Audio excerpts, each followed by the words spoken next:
ठीक है, चलिए तो हम क्वेश्चन नंबर 1 पर आते हैं। जो पहला क्वेश्चन है आपके पास, उसके कितने पार्ट होंगे? 8 पार्ट। तो पहला पार्ट है कि निम्न में से कौन सी एक अपरिमेय संख्या है? निम्न में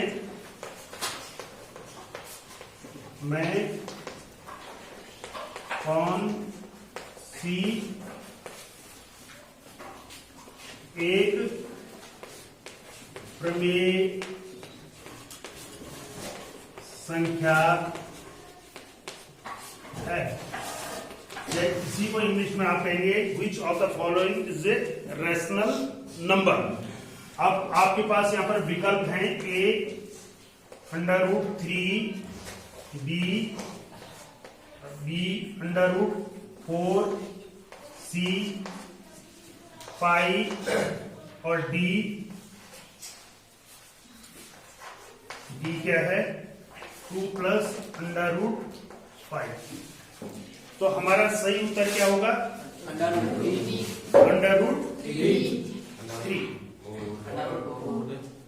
कौन सा सही होगा? देखिए, हमने 2 प्रकार की संख्याएं आपको बताई थी, रैशनल नंबर और इरेशनल नंबर। ठीक है, परिमेय, जिसको आप परिमेय कहेंगे, और अपरिमेय। इसकी क्या विशेषता होती है दोनों की? कि जितने भी काउंटिंग नंबर हैं आपके पास, वो सब के सब क्या होते हैं? परिमेय संख्याएं होती हैं। जो पूर्णांक हैं वो सब के सब परिमेय संख्या। जितने भी भिन्नात्मक संख्याएं हैं वो सब के सब क्या हैं? परिमेय संख्या। अपरिमेय संख्या कौन सी होती हैं?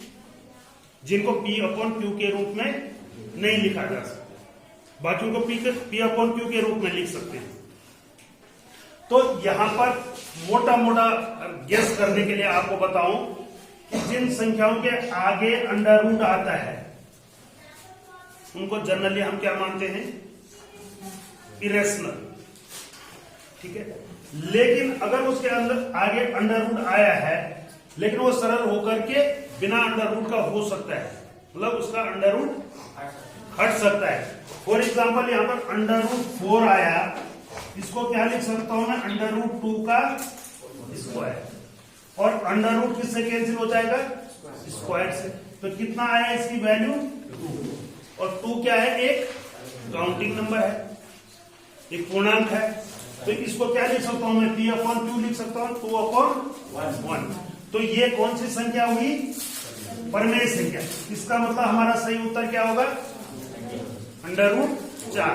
√3 नहीं होगा क्योंकि इसका परफेक्ट स्क्वायर नहीं है। ये पाई हमेशा इरेशनल नंबर होता है।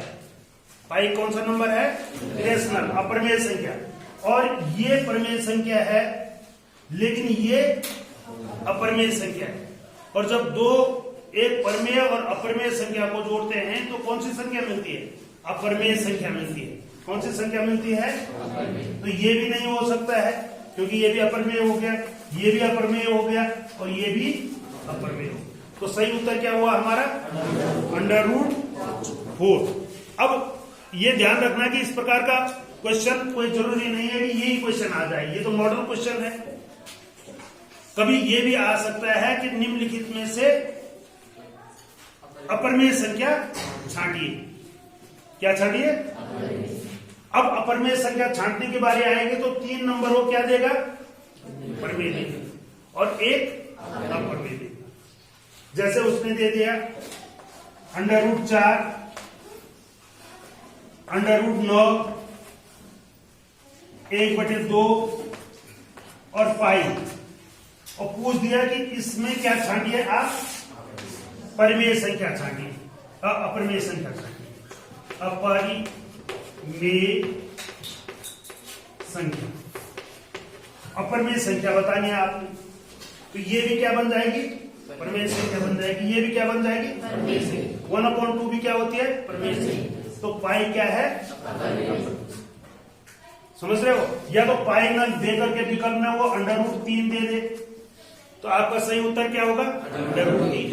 अरे समझ रहे हो? इस प्रकार का कोई भी क्वेश्चन अगर आपके पास आता है तो उसको आसानी से आप निकाल सकते हैं कि दी गई संख्या प्रमेय संख्या है या नहीं है। तो ये पहला विकल्प सही हो गया। दूसरा बताओ। चलिए, नाउ समांतर श्रेणी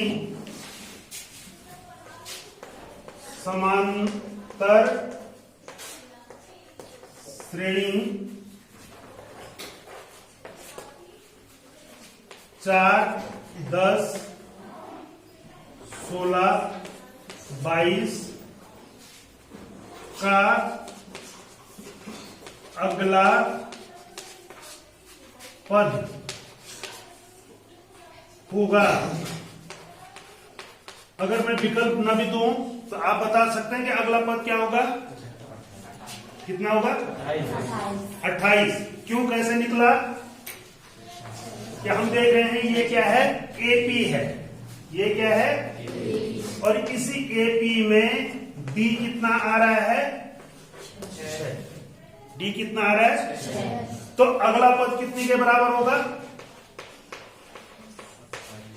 अगला पद मतलब लास्ट पद में, अगर हम अंतिम पद में, जो अंतिम है यहां पर है ना, तो उसमें अगर 22 में 6 जोड़ दूं मैं तो कितना आ जाएगा? ये विकल्प होना चाहिए हमारे इसमें, और हमारे इसमें ये विकल्प है बी 28। मैं सारे विकल्प नहीं लिख रहा हूं। सही विकल्प क्या है? 28। आपको करना आ गया, विकल्प जरूरी नहीं है, आपको समझ में आना चाहिए कि कैसे इसका आंसर निकलेगा। ये हो गया क्लियर? सबका हो गया? अब इसमें एपी में कभी कभी वो किसी पर्टिकुलर पद को भी पूछ सकता है। क्या पूछ सकता है वो? पर्टिकुलर पद। माना जैसे एपी दे रखी थी उसने, एपी दे रखी है, जैसे यही ले लो मैं 4, 10, 16, 22 और डॉट डॉट। अब उसने कहा अगला पद ज्ञात करिए। ये भी कह सकता था वो कि इसका 12वां पद ज्ञात करिए। इसका कौन सा पद ज्ञात करिए, या इसका 12वां पद होगा। तब क्या करते आप? कौन सा सूत्र लगाते? ए पता है हमको कितना है 4, और डी पता है कितना है 6। हमको कितना पद चाहिए? 12वां पद चाहिए। तो हम जानते हैं ए एन बराबर a plus n minus 1 into d. तो ए 12 बराबर कितना हो जाएगा? 4 प्लस कितना हो गया? 11 गुणा 6। 11 छके 66, 4 70। कितना आएगा? तो समझ गए, सैंपल पेपर का मतलब क्या है? एग्जैक्ट वही क्वेश्चन नहीं आना है, लेकिन उस क्वेश्चन पर बेस्ड क्वेश्चन आना है। तो इसका ये क्वेश्चन किस पर बेस्ड है? इस फॉर्मूले पर। भले ऑब्जेक्टिव में हमने आसानी से अगला पद कह रहा है तो हमने 6 जोड़ दिया, तो वहां पर भी अगर अगला पद निकालना है मुझे तो 1, 2, 3, 4 और कौन सा पद निकालना है? 5वां। कौन सा पद निकालना है? तो अगर मुझे A5 चाहिए, A5 बराबर 4 प्लस 4 गुणा 6। अरे 5 माइनस 1 कितना हो जाएगा? 4। तो कितना हो गया ये? 28। कितना हो गया? 28। तो कौन सा सूत्र लग रहा है? अर्थात ये जो दूसरा क्वेश्चन है हमारा, ये इस सूत्र पर बेस्ड है। ये किस पर बेस्ड है? इस सूत्र पर। याद रखना है, पहला क्वेश्चन किस पर बेस्ड था? परमेय संख्या और अप्रमेय संख्या। दूसरा क्वेश्चन किस पर बेस्ड आ रहा है? समांतर श्रेणी का एनवां पद। समांतर श्रेणी का एनवां पद। वो क्वेश्चन को बदल सकता है किसी प्रकार से, लेकिन आपको समझना है इसको। अगला देखिए, अगला क्या है? तीसरा, यदि बहुपद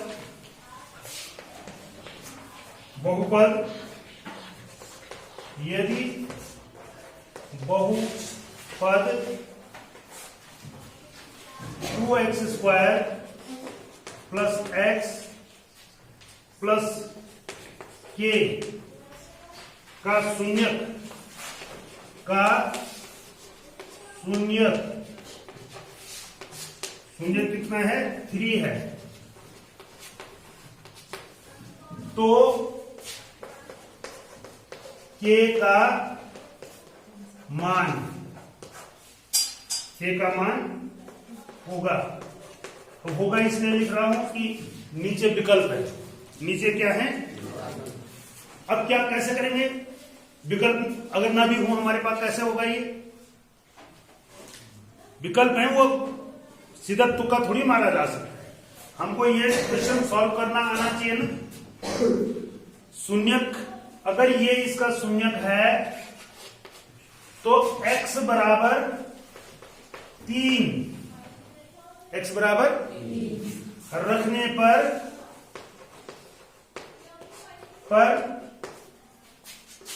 बहुपद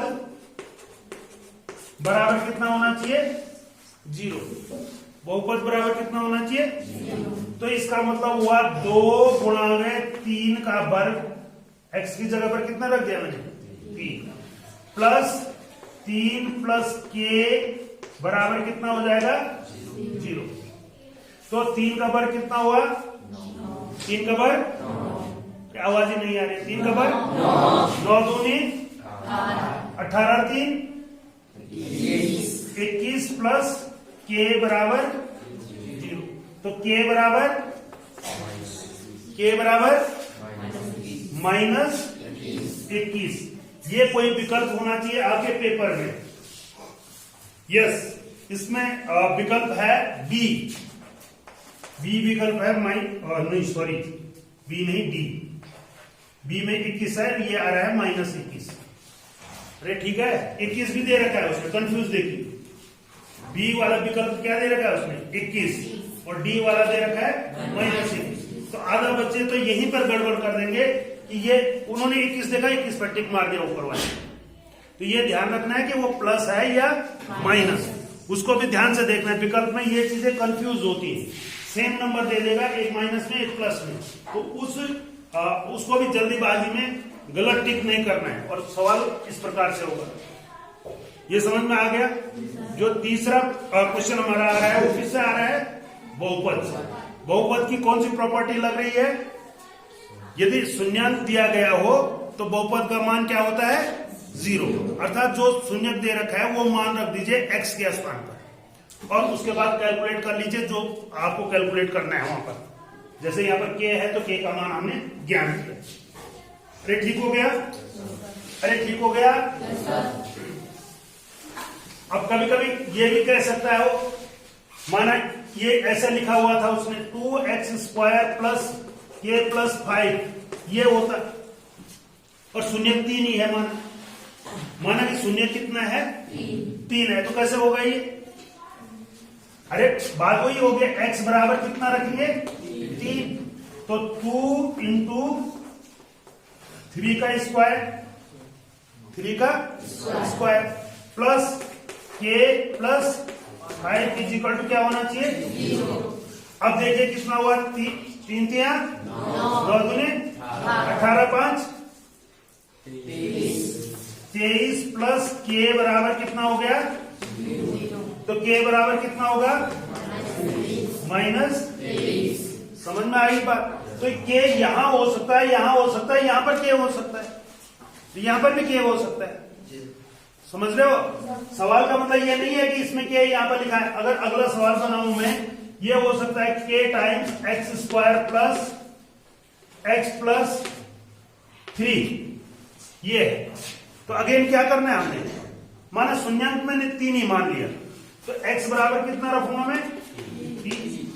x बराबर 3, तो कितना हो जाएगा ये? k टाइम्स 3 का स्क्वायर प्लस 3 बराबर कितना हो जाएगा ये? 9k। अरे 9k हो जाएगा ना, 3 का वर्ग कितना हो जाएगा? 9k प्लस 3 और 3 बराबर 0, तो 9k बराबर -6, 9k बराबर -6, तो k बराबर -6/9, और काट देंगे तो कितना आएगा? -2/3। कितना आएगा k का मान? -2/3। तो समझ में आ गई बात। ये क्वेश्चन आएगा, ये मॉडल क्वेश्चन है, उसी पर हमने 3 क्वेश्चन बना दिए, क्योंकि ये यहां भी हो सकता है, कि यहां भी हो सकता है, और कि यहां पर भी आ सकता है। तो अंतर किसी में कुछ नहीं आना है, आपने शून्यांक का मान x के स्थान पर रखना है और उसको कैलकुलेट करना है। जो मान आ जाएगा वो विकल्प में आपको मिल जाएगा, और सवाल में होगा तो ऐसे हल करके छोड़ देना। राइट? राइट और wrong? Now come to the second question है। अगले क्वेश्चन पर आइए।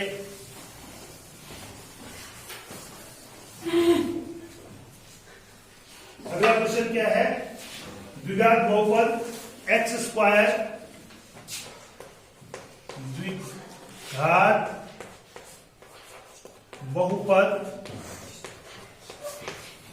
बहुपद x स्क्वायर माइनस 9 के मूल होंगे। ये क्वेश्चन हमने अगले उसमें भी किया था, अरे पिछले पेपर में किया था कि नहीं किया था? क्या आने चाहिए इसके, याद है? एनीवन याद है किसी को कि क्या आए थे इसके मूल, इसके रूट क्या आए थे?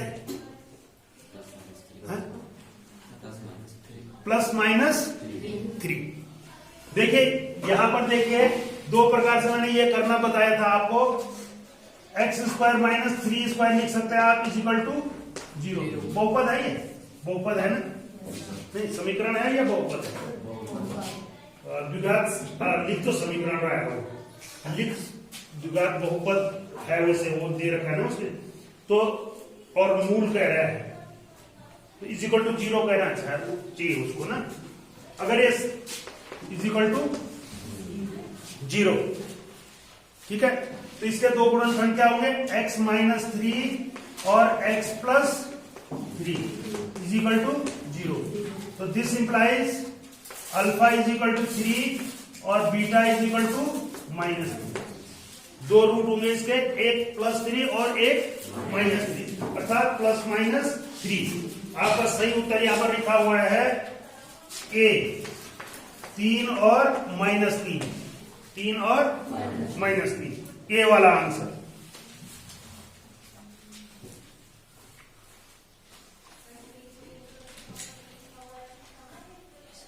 अरे ठीक हो गया? अगले पर चले। इसका कौन सा है अब नंबर? अरे नंबर कौन सा है? 5वां नंबर क्वेश्चन है, यदि साइन ए बराबर, यदि साइन ए बराबर 3/4 तो tan ए का मान होगा, tan ए का मान होगा। अब विकल्प है यहां पर, लेकिन मैंने ये सवाल भी पिछले उसमें हुआ था कि नहीं हुआ था? क्या करना है? साइन ए बराबर लंबटे कर्ण, साइन ए बराबर लंबटे कर्ण। तो आपको पाइथागोरस प्रमेय में जाना है। लंब ये हो गया, ये थीटा ले लिया, ये बी और सी, तो इसके अपोजिट लंब हो जाएगा जो 3 है, और कर्ण हो गया 4। तो ए बी स्क्वायर बराबर AC square minus BC square, right? ये कितना हो जाएगा? 4 चौकू 16 माइनस 3 तिया 9 बराबर कितना बचा? 7। AB बराबर √7। अरे आ गया? कितना आया? अब tan का मान हम जानते हैं, tan A बराबर क्या होता है? लंबटे आधार। वेरी गुड, जोर से बोल। लंबटे आधार, मेरे से पहले बोलना है। इक्वल टू कितना होगा? लंब कितना है? 3, आधार कितना है? √7। ये जो विकल्प होगा वो आपका सही आंसर होगा। अब इसका विकल्प देखते हैं किसमें आया। 3/√7 है ना, तो ये है सी आंसर। 3/√7, 3/√7। अरे ठीक हो गया। ये क्वेश्चन भी रिपीट हो रखा है, पिछले पेपर में हमने जो करवाया था वही है कि नहीं है? ये हो गया। अब इसका थोड़ा सा अगर आप ये चाह रहे हैं, इसमें एक्स्ट्रा क्या हो सकता है भाई? जैसे ये एक क्वेश्चन हो गया, तो जरूरी नहीं है वो क्या पूछे, 10 पूछे। वो क्या पूछ सकता है? कॉस का मान निकाले, कॉस ए का मान निकाले। तो कॉस का आपको पता होना चाहिए क्या होता है, आधार बटे कांड। तो कितना हो जाएगा, √7/4। अगर वो कॉट पूछता आपको तो कितना आता, कॉट ए बराबर, अरे 10 का उल्टा लंब बटे आधार 10 होता है, तो आधार बटे लंब, आधार √7/3। अगर सेक पूछता तो कितना हो जाता, सेक किसका उल्टा होता है, कॉस का उल्टा। तो कॉस का उल्टा कितना हो जाता है, 4/√7। कॉसेक पूछता तो कितना हो जाता, कॉसेक ए बराबर क्या हो जाएगा, साइन का उल्टा, 4/3। तो इनमें से कोई भी पूछ सकता है। वो मॉडल क्वेश्चन का मतलब ये नहीं है कि यही आना है, लेकिन ये दिशा जरूर दिया गया है वो कि इस प्रकार का अगर क्वेश्चन आएगा तो इनमें से कुछ भी पूछ सकता है। तो ये ध्यान से आपको सब, अगर आपने ये तीसरी साइड निकाल दी और सूत्र आपको याद है, तो आप किसी को भी निकाल सकते हैं। निकाल सकते हैं कि नहीं? आपको उनके रिलेशन पता होने चाहिए। आपको लंब बटे कांड साइन का पता होना चाहिए, कॉस का, टेन का। फिर उनमें आपस में रिलेशन क्या है, साइन का उल्टा कॉसेक, कॉस का उल्टा सेक, टेन का उल्टा कॉट। तो इन्हीं 3 मानों को उल्टा करके आप उसको भी निकाल सकते हैं और उनके